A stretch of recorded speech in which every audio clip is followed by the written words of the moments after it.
Pada jam 9 pagi, 31 Oktober 2024, Balai Polis Kampung Emas di Seremban menerima satu panggilan kecemasan yang penuh panik.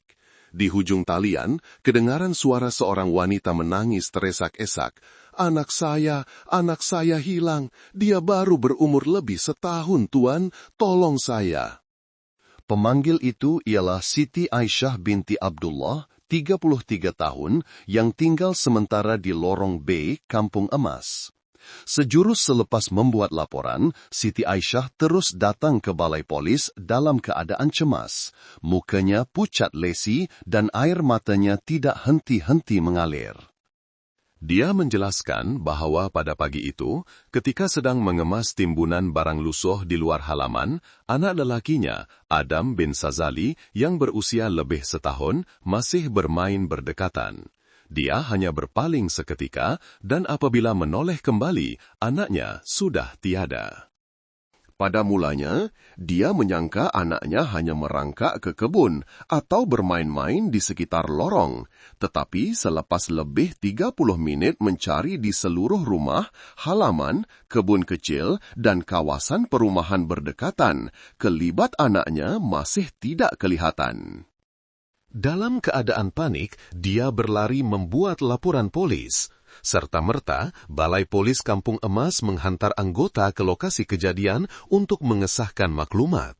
Pasukan rela dan penduduk setempat turut serta dalam usaha mencari.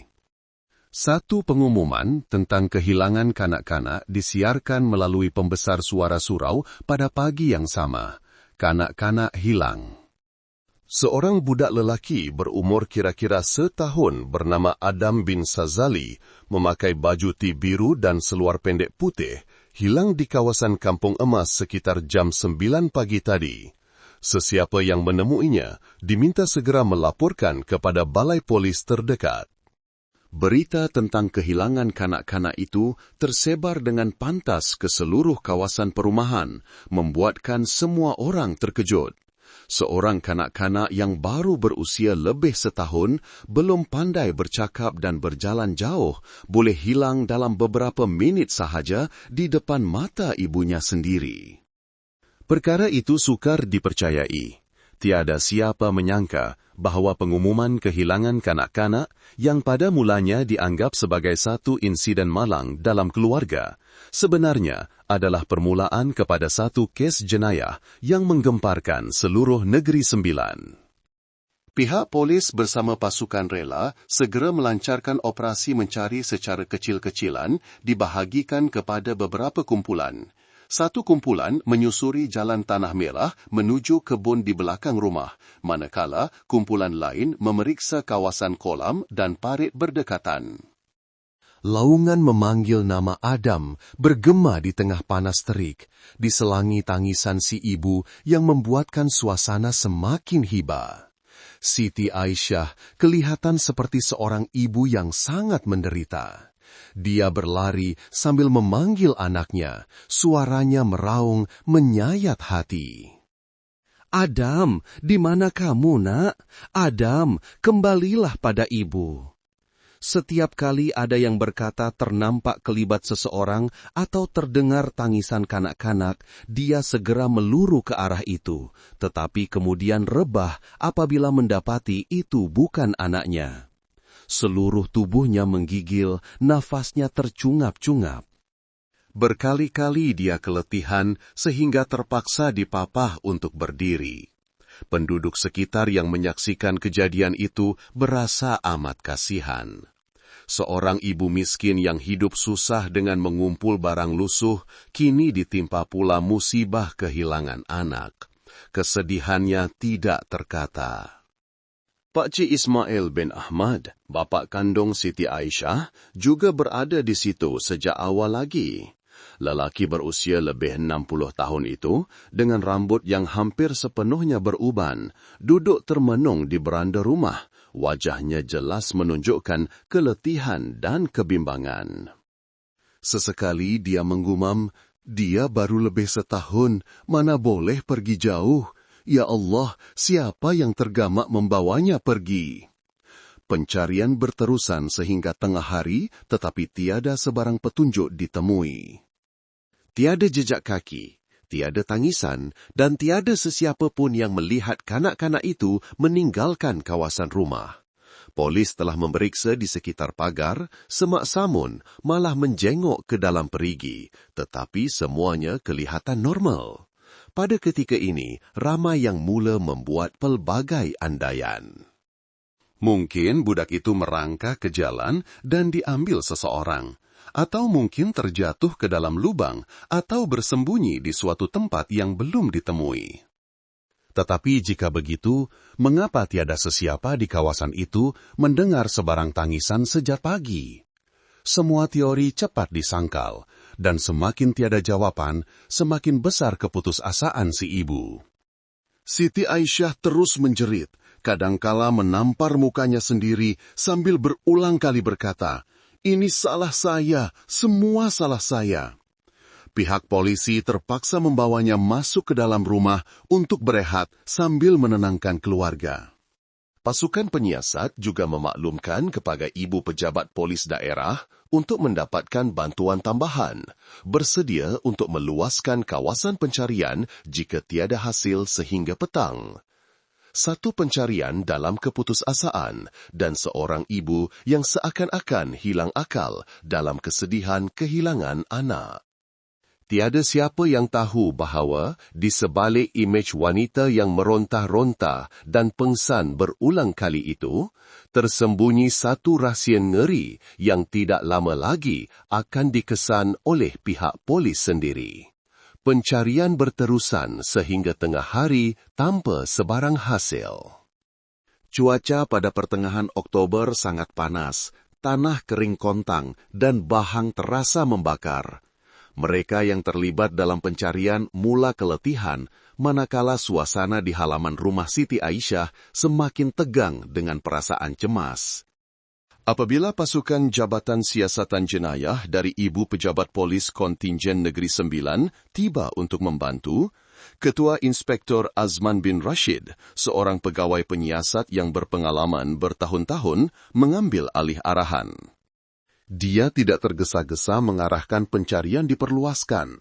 Sebaliknya, memperhatikan dengan teliti seluruh kawasan di sekitar rumah kecil itu. Rumah Siti Aisyah terletak jauh di dalam sebuah lorong tanah merah. Di hadapannya terdapat halaman kosong yang dipenuhi barang lusuh, tong plastik, botol kosong, dan tin minuman, bukti pekerjaan hariannya. Di belakangnya pula terdapat sebuah kebun kecil yang dipagar dengan jaring besi usang. Dari depan halaman, semuanya kelihatan biasa, tetapi pandangan Ketua Inspektor Azman terhenti pada sebuah perigi lama yang terletak betul-betul di tengah halaman, hanya beberapa langkah dari tempat Siti Aisyah biasa mengemas barang lusuh. Perigi itu sudah lama wujud, bibirnya dibina daripada batu bata dan diliputi lumut hijau. Di atas mulut perigi itu diletakkan penutup konkrit bulat yang besar dan berat, sejenis penutup yang memerlukan sekurang-kurangnya 2 orang dewasa yang kuat untuk mengangkatnya. Ketua Inspektor Azman mengerutkan dahinya.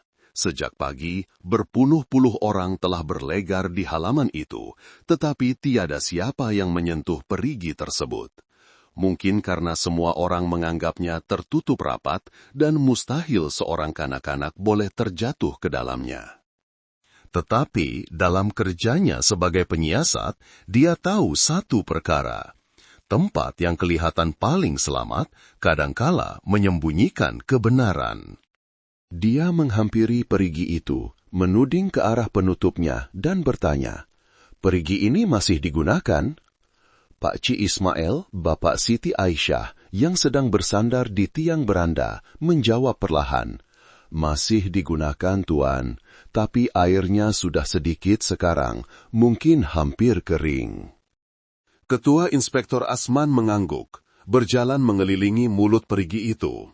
Dia perasan penutup konkrit itu diletakkan dengan sangat kemas. Permukaannya dilitupi lapisan habuk nipis tanpa sebarang tanda baru dialihkan. Jika perigi itu masih digunakan, mengapa ia kelihatan begitu bersih dan sunyi?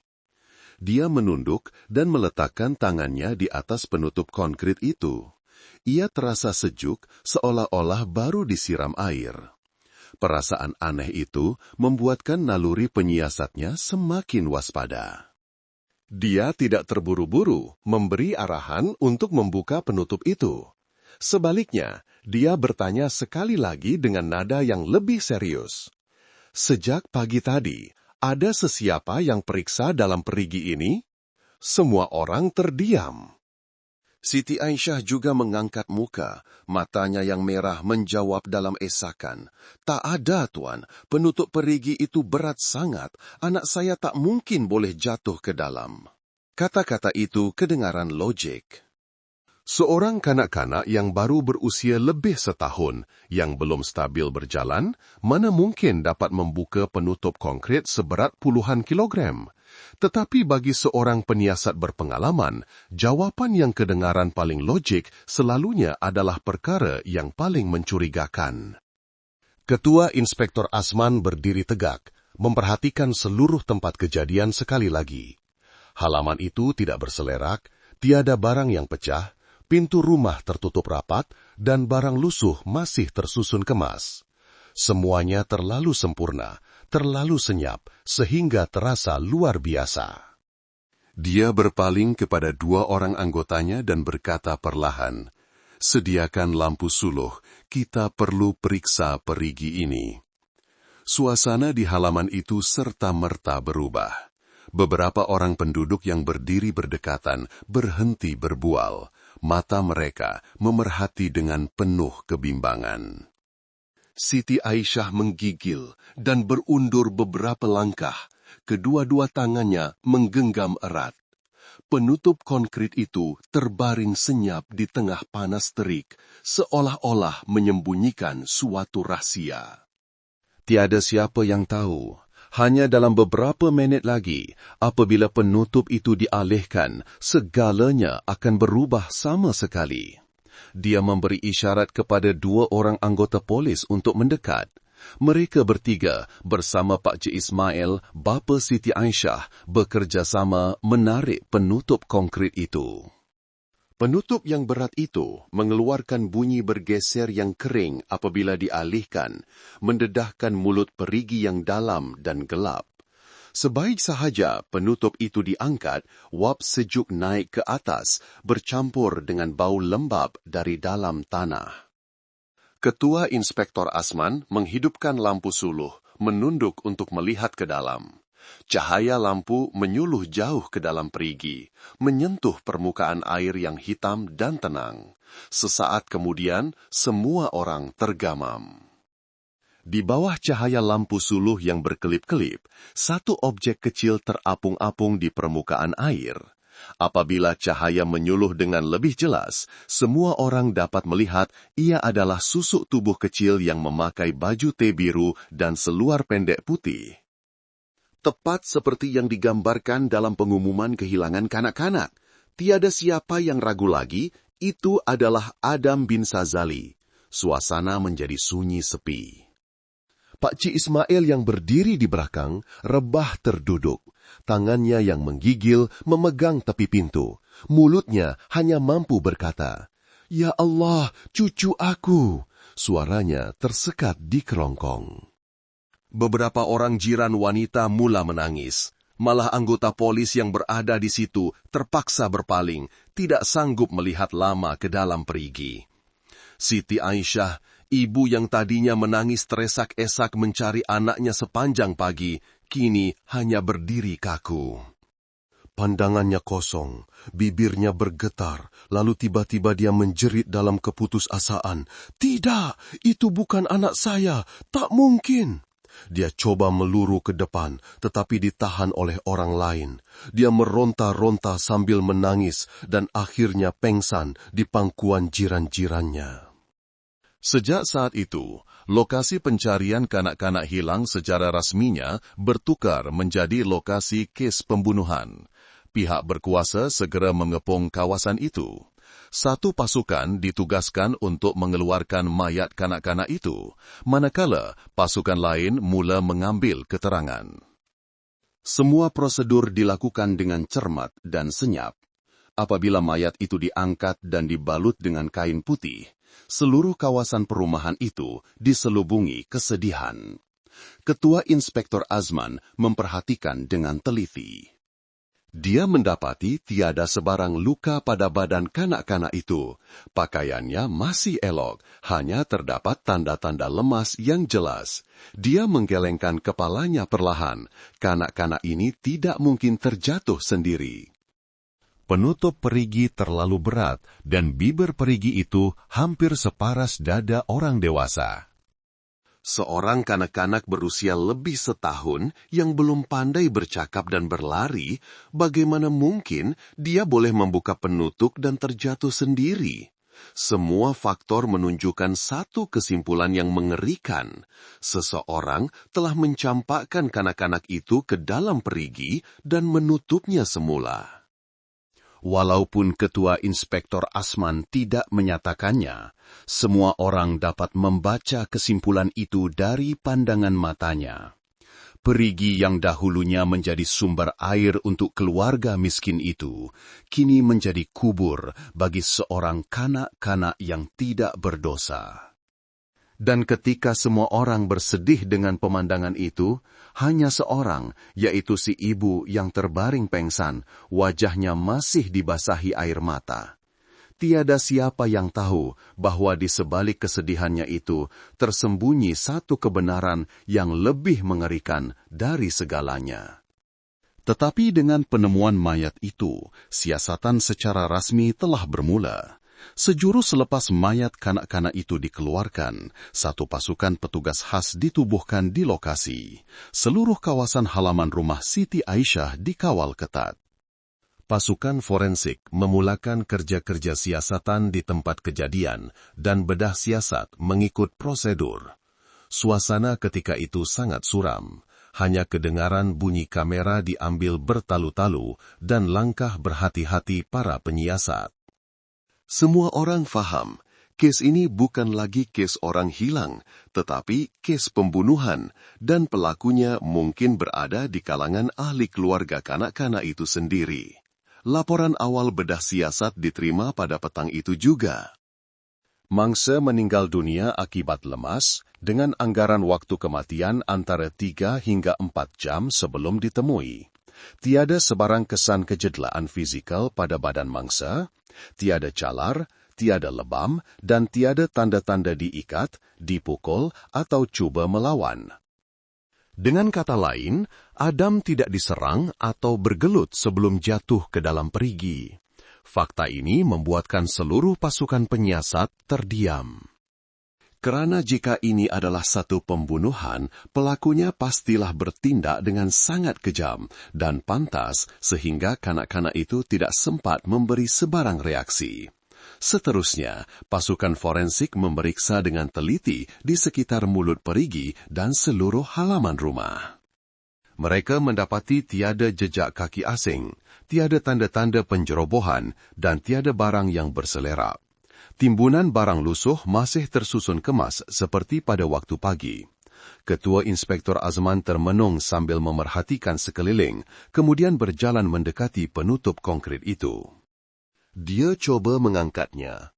Ia begitu berat sehingga dia terpaksa menggunakan kedua-dua belah tangan dan mencondongkan badan hanya untuk mengalihkannya sedikit. Seorang kanak-kanak berusia lebih setahun yang lemah mustahil dapat membuka penutup itu sendiri, apatah lagi memanjat bibir perigi setinggi hampir 80 cm untuk terjatuh. Semua bukti tidak selari dengan teori kemalangan. Dan butiran inilah yang membuatkan Ketua Inspektur itu yakin ini bukan kes terjatuh ke dalam perigi, ini adalah kes pembunuhan. Berdasarkan kesimpulan itu, dia segera mengarahkan sampel air dari perigi diambil, cap jari pada penutup konkrit diperiksa, dan pada masa yang sama menyiasat semua orang yang berada di rumah pada pagi itu. Senarai suspek dengan cepat diperkecilkan kepada hanya 3 orang, Pertama, Siti Aisyah, ibu mangsa. Kedua, Pakcik Ismail, datuk mangsa. Dan ketiga, dua orang anak Siti Aisyah yang lebih tua, tetapi kedua-duanya telah pergi ke sekolah sejak awal pagi. Tiada orang luar yang masuk atau keluar, dan tiada siapa yang melaporkan terdengar jeritan atau bunyi bising. Jadi, siapa yang membuka penutup perigi itu? Soalan itu tergantung di udara, membuatkan semua orang berasa seram. Ketua Inspektor Azman meminta semua keterangan awal direkodkan semula.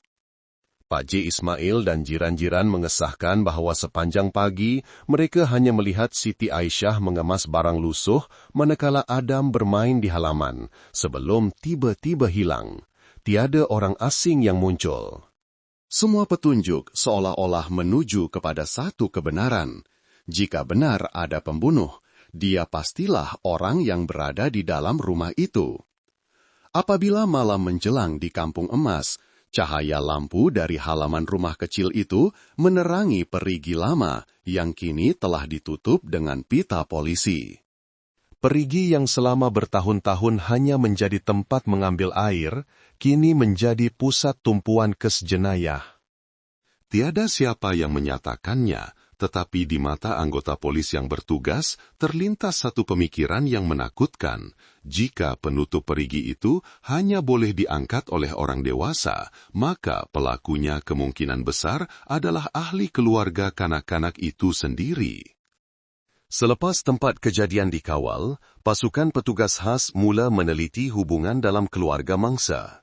Ketua Inspektor Azman faham bahawa pelakunya mungkin tidak jauh, malah bersembunyi di dalam rumah kecil itu sendiri.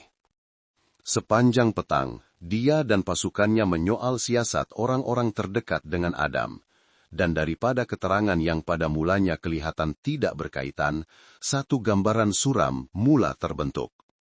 Pakcik Ismail, yang berusia lebih 60 tahun, dengan wajah yang legam dibakar matahari dan tangan yang kasar hasil kerja sebagai petani, kelihatan masih terkejut ketika dipanggil untuk memberi keterangan. Dengan suara bergetar, dia berkata, Saya tak sangka jadi macam ni. Anak saya Aisyah tuh hidupnya susah. Dari kecil sampai sekarang hanya tahu jaga suami dan anak-anak.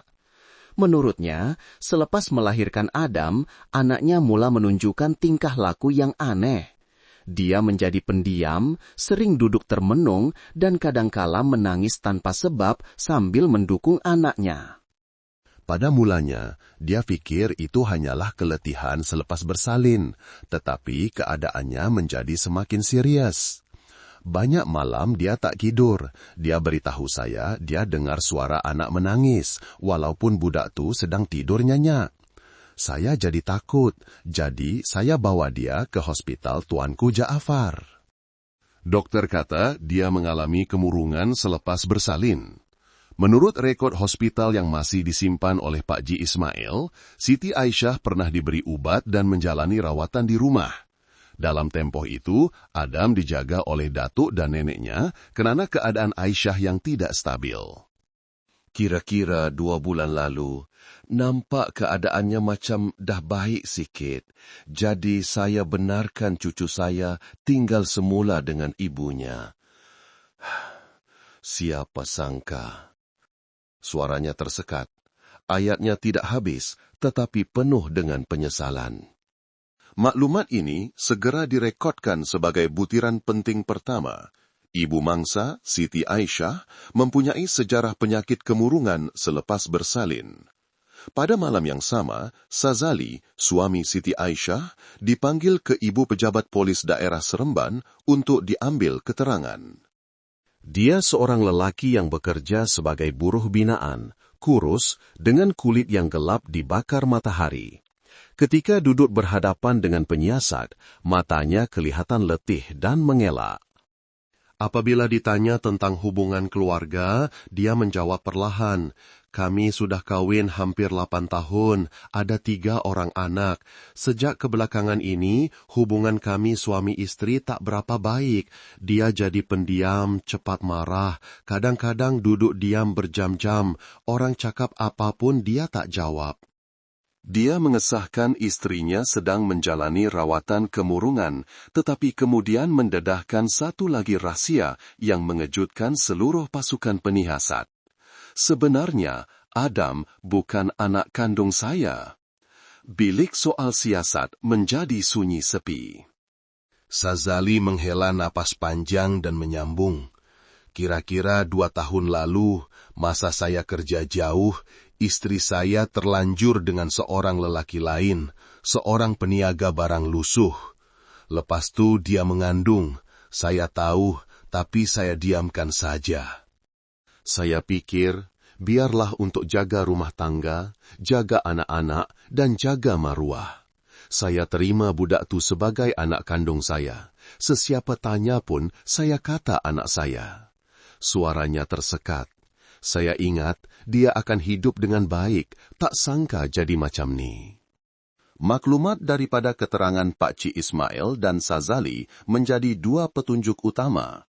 Si ibu mempunyai penyakit kemurungan yang teruk dan anak itu bukan anak kandung suaminya. 2 butiran yang pada mulanya kelihatan tidak berkaitan, tetapi di mata penyiasat yang berpengalaman, ia seperti 2 kepingan teka-teki yang menedahkan motif tersembunyi. Ketua Inspektor Azman menganalisis bersama pasukannya. Seorang ibu yang mengalami gangguan psikologi ditambah dengan tekanan ekonomi dan perasaan bersalah adalah gabungan yang sangat berbahaya. Jika sesuatu berlaku, kemungkinan besar ia meletus dalam 1 detik hilang kawalan. Walau bagaimanapun, dia belum membuat kesimpulan. Dalam siasatan jenayah, emosi dan andaian tidak boleh menggantikan bukti. Oleh itu, dia mengarahkan agar semua rekod perubatan, mesej dan log panggilan telefon Siti Aisyah dikumpulkan serta menjalankan ujian cap jari tambahan pada penutup perigi untuk mendapatkan bukti yang kukuh. Pada masa yang sama, di balai polis, Siti Aisyah masih dalam keadaan panik. Selepas dibawa dari tempat kejadian, dia hampir tidak bercakap, hanya mengulang-ulang, "Anak saya dah mati. Anak saya dah mati." Para pegawai penyiasat cuba menenangkannya dan menasihatinya minum air dan berehat, tetapi pandangannya kosong, kadang-kadang menangis, kadang-kadang ketawa, dan kadang-kadang hanya merenung ke ruang kosong. Ketua Inspektor Azman paham bahawa untuk menyelesaikan kes ini, mereka perlu menggunakan pendekatan psikologi, bukan paksaan. Dia berbisik kepada pegawainya, "Jangan tergesa-gesa, orang ini sedang trauma, tetapi dia menyembunyikan sesuatu. Biarkan dia bercakap dengan sendirinya." Apabila malam tiba, seluruh pasukan petugas khas masih berjaga. Fail kes bertaburan di atas meja, gambar tempat kejadian, laporan bedah siasat, keputusan awal ujian cap jari, semuanya menunjuk ke arah yang sama. Si ibu adalah satu-satunya orang yang mempunyai peluang, masa, dan keupayaan untuk mendekati kanak-kanak itu pada pagi tersebut. Tetapi persoalannya masih tergantung. Mengapa? Mengapa seorang ibu yang pernah mendukung dan menyusukan anaknya boleh melakukan perbuatan sekejam itu? Adakah karena penyakit, keputusasaan, atau karena takut rahasianya terbongkar? Ketua Inspektor Azman menutup matanya dan menghela nafas panjang. Dia tahu jawaban tunggalnya ada pada wanita yang sedang berdiam diri di bilik soal siasat sebelah. Dan esok, dia sendiri akan berhadapan dengannya, satu pertarungan antara akal dan nurani, antara jenayah dan kebenaran. Pagi keesokannya, di Ibu Pejabat Polis Daerah Seremban, Siti Aisyah dipanggil untuk disoal siasat semula. Wanita itu duduk dengan kepala tertunduk, kedua-dua tangannya digenggam erat, pandangannya kosong. Di hadapannya ialah Ketua Inspektor Azman, penyiasat yang telah mengikuti kes itu sejak awal. Suasana di dalam bilik itu tenang. Tiada suara tengkingan, tiada tekanan, hanya suara lembut seorang lelaki yang berpengalaman. Puan Aisyah, kami faham, kehilangan anak adalah kesedihan yang tiada tandingannya. Tetapi sekarang, hanya Puan yang boleh bantu kami mencari kebenaran. Tolonglah bercakap benar demi arwah anak Puan. Siti Aisyah diam, bahunya terhinjut-hinjut menahan tangis. Cahaya dari tingkap menerangi wajahnya yang pucat dan cengkung. Sejak malam mayat ditemui, dia hampir tidak tidur dan tidak makan. Matanya bengkak kerana menangis. Ketua Inspektor Azman tidak mendesak. Dia faham wanita ini tidak memerlukan tekanan, sebaliknya memerlukan simpati. Dia membuka fail dengan perlahan, suaranya tenang. Saya tahu betapa susahnya hidup Puan, seorang diri membesarkan 3 orang anak, suami kerja jauh, dan Puan pula sakit. Tiada siapa yang mahu sampai ke tahap ini. Tetapi pagi itu, ada sesuatu yang membuatkan Puan hilang kawalan, bukan? Siti Aisyah mengangkat muka, matanya menunjukkan sedikit keraguan sebelum tertunduk semula. Tiada jawaban, hanya titisan air mata jatuh ke atas meja. Ketua Inspektor Azman tidak memotong, sebaliknya menolak sekeping gambar tempat kejadian ke arahnya, menunjukkan penutup perigi dan cap jari yang jelas di atasnya. Puan lihat, selain cap jari Puan, kami tidak menemui cap jari orang lain. Tiada orang asing yang masuk atau keluar. Boleh Puan bantu kami faham mengapa jadi begini? Siti Aisyah melihat gambar itu, bibirnya bergetar, kedua-dua tangannya digenggam begitu erat sehingga buku jarinya memutih. Kemudian dia berkata perlahan, seolah-olah bercakap dengan dirinya sendiri, saya tak ingat apa-apa. Saya cuma ingat anak saya menangis sepanjang pagi. Ketua Inspektor Azman mengangguk, suaranya direndahkan tetapi masih lembut. Puan tak ingat atau Puan tak berani nak ingat. Soalan itu seolah-olah menusuk ke sudut terdalam hati si ibu. Siti Aisyah terus menangis, menundukkan mukanya, seluruh badannya menggigil. Ketua Inspektur Azman tetap duduk diam. Selama lebih 20 tahun dalam kerjanya, dia tahu apabila air mata sudah tumpah, itulah masanya hati nurani mula bersuara. Sambil menangis, Siti Aisyah berkata teresak-esak, saya sayang anak saya tak pernah nak kehilangan dia, tapi beberapa hari itu saya letih sangat, kepala saya pening. Saya macam dengar ada suara dalam kepala saya kata, saya tak layak jadi ibu, kata anak tu satu beban. Suaranya semakin tersekat-sekat diselangi esakan. Saya cuma nak tenang sekejap. Saya takut dengar dia menangis. Saya takut dengan pandangan suami saya. Saya cuma nak senyap. Ketua Inspektor Azman duduk diam. Dia tahu wanita itu sedang berada di sempadan antara kebenaran dan jenayah, antara kewarasan dan penyakit yang telah merobek jiwanya. Selepas hampir sejam, Ketua Inspektor Azman berkata lembut, Puan Aisyah, mungkin Puan tidak sengaja, tetapi sesuatu telah berlaku kepada Adam. Kebenaran itu hanya Puan yang tahu. Ceritakanlah demi anak Puan. Wanita itu mengangkat kepalanya, matanya dibasahi air mata. Dia memandang kosong, bibirnya bergetar seolah-olah ingin mengatakan sesuatu, tetapi tertahan. Kedua-dua tangannya digenggam erat, kemudian tiba-tiba dia teresak kuat.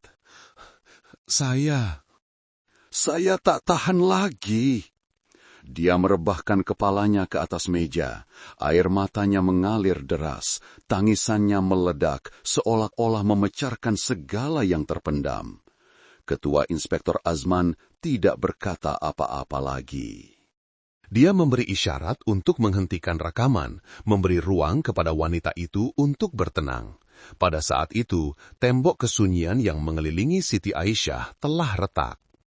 Tiada lagi penafian. Tiada lagi jawapan mengelak. Yang ada hanyalah seorang ibu yang bergelut dengan penyesalan dan rasa bersalah yang dia sendiri belum berani hadapi. Apabila sesi soal siasat berakhir, Ketua Inspektor Azman menutup fail itu perlahan-lahan. Dia memandang wanita yang sedang menunduk itu. Suaranya bertukar sayu. Puan Aisyah, kebenaran, walaupun pahit, perlu dinyatakan. Saya percaya hari ini Puan akan cukup berani untuk melakukannya. Dia berdiri dan melangkah keluar dari bilik itu. Pintu ditutup rapat, meninggalkan kesunyian yang panjang di dalamnya. Hanya kedengaran esakan seorang ibu. Tembok terlahir telah runtuh.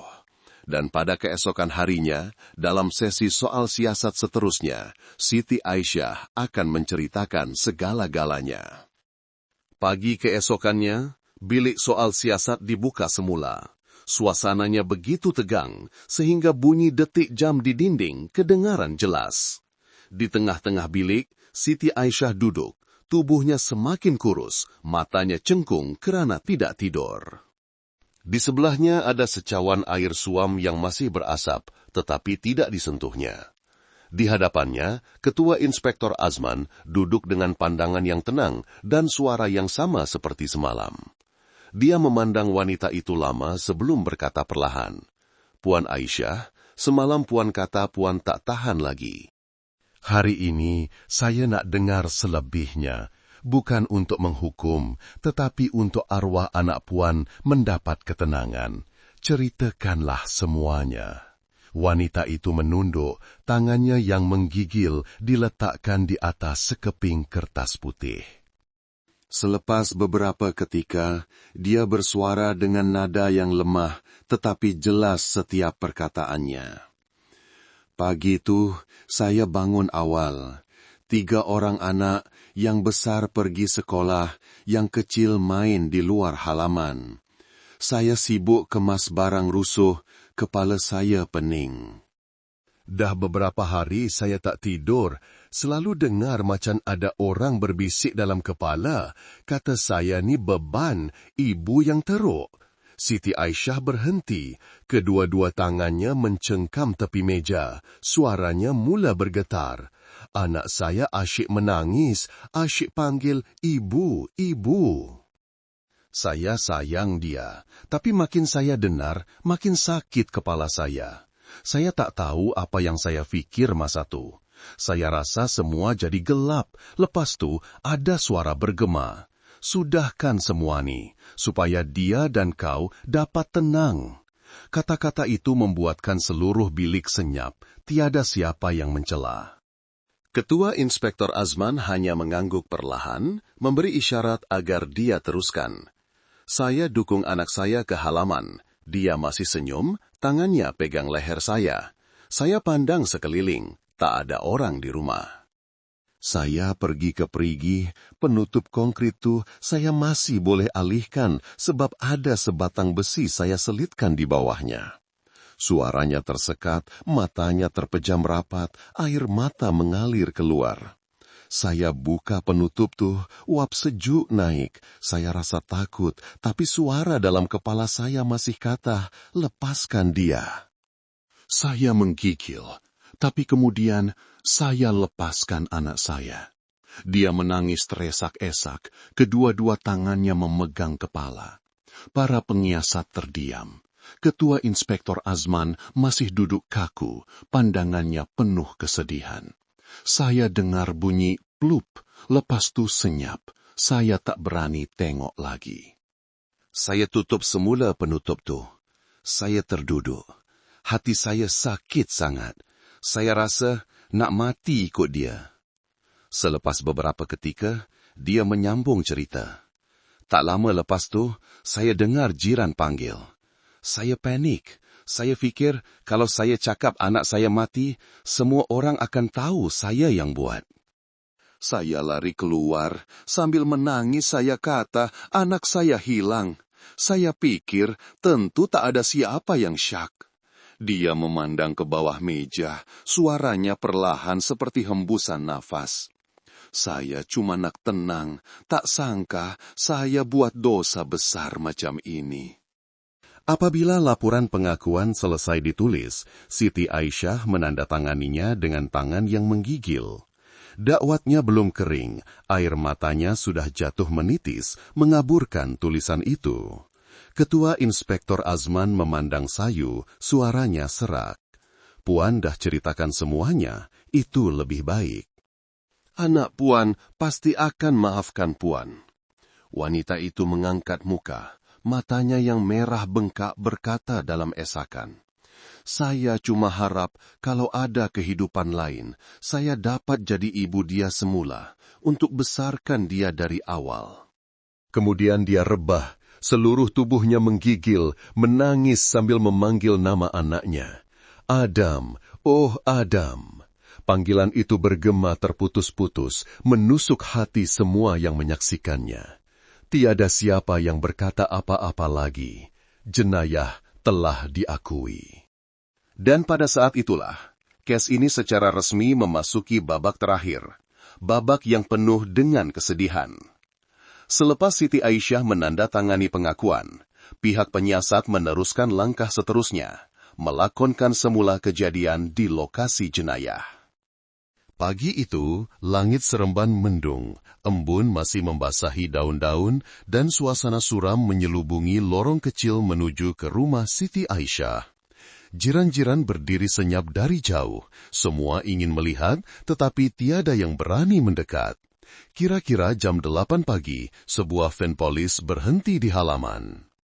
Siti Aisyah dibawa keluar, memakai pakaian lokap kelabu, tangannya digari ringan. Badannya kelihatan sangat kurus, langkahnya perlahan, matanya kosong. Di halaman, Ketua Inspektor Azman dan anggota penyiasat lain sudah menunggu. Dia mengangguk, memberi isyarat untuk bermula. Seorang penyiasat membacakan semula setiap butiran dalam pengakuannya. Siti Aisyah mengangguk perlahan, mengesahkan dengan suara yang hampir tidak kedengaran. Iya, betul. Apabila diminta untuk melakonkan semula, Siti Aisyah berjalan perlahan ke arah timbunan barang lusuh di depan halaman, tempat dia berkata dia sedang mengemas pada pagi kejadian. Dia menunduk sedikit, tangannya yang menggigil menunjuk ke arah perigi lama yang kini telah dipagar sementara dengan jaring besi. Suaranya serak. "Masa tu anak saya duduk main di sini." Sebuah anak patung kecil digunakan sebagai ganti mangsa. Siti Aisyah mengambilnya, tangannya masih menggigil, berjalan perlahan ke arah perigi. Semua orang menahan nafas, seluruh halaman menjadi senyap, hanya kedengaran bunyi angin bertiup perlahan. Siti Aisyah berdiri di hadapan mulut perigi, matanya terpejam. Seorang pegawai penyiasat mengingatkan, Puan hanya perlu gambarkan semula, tak perlu buat betul-betul. Dia mengangguk perlahan, lalu bersuara serak. "Saya guna batang besi di sini, selitkan di celah penutup, lepas tu saya tolak sekuat hati ke tepi." Bunyi penutup konkrit bergeser dengan bibir perigi kedengaran kering dan dingin. Satu bunyi yang membuatkan ramai orang meremang. Lepas tu, saya dukung anak saya. Dia senyum, dia panggil ibu. Saya pejam mata dan lepaskan tangan. Sampai di situ, suaranya tersekat, bahunya menggigil kuat. Anak patung itu jatuh dari tangannya, bergolek di atas tanah. Seluruh suasana seolah-olah membeku, tiada siapa yang berani bernafas kuat. Pak Cik Ismail, bapa kandung Siti Aisyah yang dibenarkan hadir, berdiri dari jauh. Kedua-dua tangannya yang menggigil digenggam erat, matanya kabur kerana air mata. Apabila menyaksikan anaknya melakonkan semula adegan melepaskan cucunya ke dalam perigi, dia rebah ke tanah, meraung dalam keputusasaan. "Ya Allah, kenapa kau buat macam ni, nak? Kenapa kau tergamak dengan darah daging kau sendiri, Aisyah?" Tangisan bapak tua itu membuatkan ramai anggota penyiasat terpaksa berpaling. Ketua Inspektor Azman menggenggam erat buku catatannya, menghela nafas panjang. Dia pernah menyaksikan banyak adegan menyayat hati, tetapi tidak pernah dia merasakan kesakitan yang begitu mendalam apabila pelaku dan mangsa berkongsi darah yang sama. Apabila lakonan semula tamat, Siti Aisyah terduduk, air mata membasahi wajahnya. Saya minta maaf, nak. Saya minta maaf, ayah. Mak, saya minta maaf semua. Anggota polis membantunya bangun dan membawanya ke van. Sebelum pintu ditutup, dia sempat menoleh ke belakang, memandang perigi yang pernah menjadi sumber air keluarganya. Kini hanya tinggal sebagai tanda sebuah tragedi. Van itu bergerak pergi, meninggalkan halaman kecil yang sunyi. Titisan hujan mula turun, seolah-olah bercampur dengan air mata mereka yang menyaksikan. Lakonan semula telah berakhir, tetapi kesannya tidak akan dilupakan. Sebuah kes jenayah ditutup dengan pengakuan, tetapi membuka luka yang tidak mungkin dapat disembuhkan. Daripada si ibu yang tersilap langkah, si datuk yang beruban, sehinggalah kepada anggota polis, semuanya membawa parut yang tidak kelihatan, kerana mereka baru sahaja menyaksikan kebenaran paling pahit yang boleh dilakukan oleh seorang manusia terhadap darah dagingnya sendiri. Kes Siti Aisyah, ibu yang tergama membunuh anak lelakinya yang berusia 1 tahun, berakhir selepas beberapa bulan siasatan, penilaian, dan perbicaraan. Tetapi kesannya sehingga hari ini masih membuatkan sesiapa sahaja yang mendengarnya berasa sebat. Pagi itu, bilik perbicaraan di Mahkamah Tinggi Negeri Sembilan penuh sesak. Di barisan hadapan, penduduk dari Kampung Emas duduk diam, tiada siapa yang bercakap. Di tengah-tengah bilik mahkamah, Siti Aisyah berdiri. Tubuhnya kecil, matanya cengkung, rambutnya kelihatan lebih banyak beruban berbanding hari dia ditahan. Dia tidak kelihatan seperti seorang penjenayah, tetapi lebih seperti seorang ibu yang kehabisan tenaga selepas melalui hari-hari yang panjang dalam penyesalan. Di sebelahnya, bapaknya, Pak Ci Ismail, duduk bersandar di dinding, kedua-dua tangannya yang menggigil memegang sehelai sapu tangan putih. Di dalam sapu tangan itu, dia menyimpan sekeping gambar kecil Adam, cucu yang dijaganya sejak lahir. Apabila hakim memulaikan bicara, seluruh dewan menjadi senyap. Tertuduh, Siti Aisyah binti Abdullah, 33 tahun, beralamat di Kampung Emas, Seremban, didakwa atas kesalahan membunuh di bawah Section 302 Kanun Kekesaan.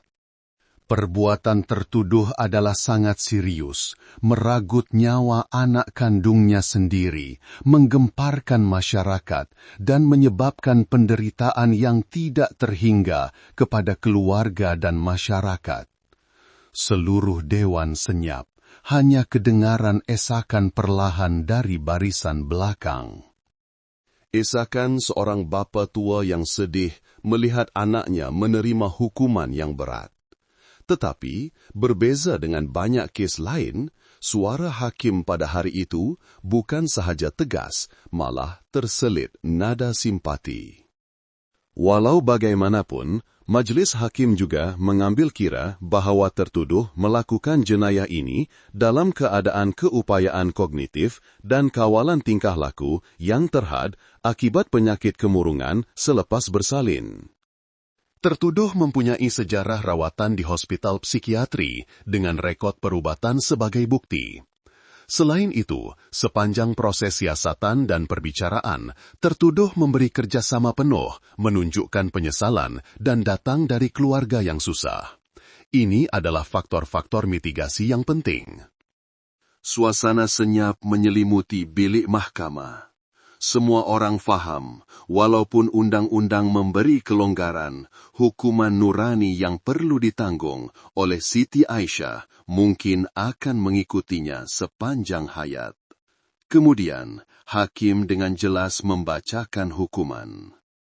Setelah meneliti keseluruhan fail kes, majelis hakim dengan ini memutuskan untuk menjatuhkan hukuman penjara seumur hidup ke atas tertuduh Siti Aisyah binti Abdullah atas kesalahan membunuh. Bunyi tukul kayu bergema di ruang yang sunyi. Hukuman itu bukan sahaja menandakan pengakhiran proses undang-undang, tetapi juga titik noktah bagi sebuah tragedi yang bernama kemurungan selepas bersalin. Apabila perbicaraan tamat, Siti Aisyah diiringi keluar ke van. Ketika menuruni tangga mahkamah, dia menoleh ke belakang. Matanya yang basah terhenti pada barisan belakang di mana bapaknya duduk. Tanpa dapat berkata apa-apa, dia hanya menunduk, air matanya mengalir laju. Pakcik Ismail mengangkat tangannya yang menggigil, suaranya tersekat. Aisyah, ayah tak salahkan kau lagi. Ayah cuma harap kau jaga diri. Hiduplah untuk tebus semua kesalahan. Bapak tua itu menangis. Tangisan seorang lelaki yang kehilangan cucu dan kini kehilangan satu-satunya anak perempuannya. Kesakitan itu tidak dapat digambarkan dengan kata-kata. Bagi penduduk Kampung Emas, selama berbulan-bulan selepas itu, tiada siapa yang berani mendekati perigi di halaman rumah lama itu. Ada yang berkata, setiap kali senja, apabila angin bertiup, kedengaran seperti suara kanak-kanak menangis bercampur dengan bunyi daun gugur. Tetapi mungkin itu hanyalah suara hati mereka yang masih belum dapat melupakan tragedi itu. Siti Aisyah bukanlah seorang pembunuh berdarah sejuk, apatah lagi seorang ibu yang kejam. Sebelum penyakit kemurungan menyerang, dia adalah seorang wanita yang baik, rajin, dan sentiasa memberikan yang terbaik untuk anak-anaknya. Tetapi selepas bersalin, dia perlahan-lahan berubah, menjadi pendiam, takutkan cahaya, sering bermimpi mendengar tangisan anaknya, dan kadang-kadang terjaga di tengah malam, menggigil sambil berkata, ada orang mengikutinya. Keluarga menyangka itu hanyalah kelemahan selepas bersalin, yang boleh diatasi dengan beberapa biji ubat dan pujukan. Tetapi mereka tidak tahu bahwa kemurungan selepas bersalin bukan sekadar kesedihan atau keletihan. Ia adalah ribut senyap di dalam minda yang mengheret seorang ibu ke dalam lingkaran ketakutan, rasa bersalah, dan keputusasaan. Ramai ibu seperti Siti Aisyah hidup dikelilingi kasih sayang tetapi merasa kesunyian, terperangkap antara tanggung jawab dan keletihan. Apabila tiada siapa yang peduli, apabila mereka tidak didengari, penyakit itu menjadi seperti tali gaib yang perlahan-lahan menjerut jiwa mereka. Sehingga pada satu detik, hilang kawalan, mereka melakukan perkara yang tidak dijangka. Kes Siti Aisyah adalah satu pengajaran yang menyakitkan bagi seluruh masyarakat. Ia mengingatkan kita bahawa wanita selepas bersalin bukan sahaja memerlukan makanan dan pakaian, mereka memerlukan perhatian, pendengaran dan perkongsian. Satu pertanyaan khabar, satu genggaman tangan kadangkala boleh menyelamatkan mereka dari jurang kehancuran. Ketua Inspektor Azman yang mengetuai siasatan kes itu berkongsi dalam satu musyawarat dalaman selepas perbicaraan, saya telah menyaksikan banyak jenayah, tetapi kes ini paling menghantui saya. Bukan kerana melihat pesalah digari, tetapi kerana membayangkan seorang ibu membawa anaknya ke perigi dalam keadaan putus asa. Jika ada ahli keluarga yang menyedarinya lebih awal, jika ada yang bertanya, awak okey tak? Mungkin tragedi ini tidak akan berlaku. Kata-kata itu masih diingati oleh ramai pegawai penyiasat, kerana kadangkala jenayah tidak bermula dengan niat jahat, tetapi bermula dari sikap tidak peduli. Undang-undang telah menjatuhkan hukuman penjara seumur hidup kepada Siti Aisyah. Hukuman yang berat, tetapi masih memberi peluang untuk menebus kesalahan. Tetapi hukuman nurani tidak mempunyai tarikh luput. Setiap hari di penjara, Siti Aisyah meminta untuk bekerja lebih, membersih, memasak, dan bercucuk tanam sebagai cara untuk menghukum dirinya sendiri. Pegawai penjara menceritakan, pernah sekali dia meminta sekeping kertas kecil dan menulis beberapa baris ringkas. Adam, ibu minta maaf. Ibu rindu sangat pada Adam. Kalau ada kehidupan lain, ibu takkan biarkan Adam menangis seorang diri lagi. Kertas itu disimpan di dalam file case sebagai bukti terakhir seorang ibu yang tersesat dalam kegelapan penyakit kemurungan. Kisah ini berakhir, tetapi pengajarannya tetap relevan. Dalam masyarakat hari ini, dengan rentak hidup yang pantas, tekanan ekonomi dan mental yang membebankan wanita, kemurungan selepas bersalin secara senyap menjadi pembunuh dalam banyak rumah tangga. Jika tidak dikesan dan dirawat tepat pada masanya, ia boleh meragut nyawa bukan hanya si ibu, tetapi juga anak-anak yang tidak berdosa. Ingatlah, satu pandangan prihatin boleh menyelamatkan satu nyawa. Jangan pandang ringan tanda-tanda kesedihan. Jangan anggap kesunyian seorang wanita itu sebagai sesuatu yang normal. Mereka perlu disayangi, bukan selepas kehilangan berlaku, tetapi pada hari-hari yang kelihatan paling tenang. Dan itulah message yang ingin disampaikan oleh kes ini. Satu amaran, satu titisan air mata, dan satu loceng kesedaran untuk kita semua. Korang tengah tonton dari mana nih? Cuba komen sikit, seronok juga nak tahu. Macam mana dengan cerita tadi? Apa pendapat korang? Saya nak sangat dengar pandangan jujur dari korang semua. Apa-apapun, saya doakan semoga anda semua yang sedang menonton sentiasa berada dalam keadaan sehat, selamat dan dilindungi selalu. Semoga sentiasa tenang dan bahagia. Kalau korang pun ada kisah menarik atau pengalaman yang ingin dikongsikan, jangan segan-segan untuk tinggalkan di ruangan komen ya. Jom kita sama-sama berkongsi cerita. Mana tahu boleh jadi inspirasi untuk semua orang.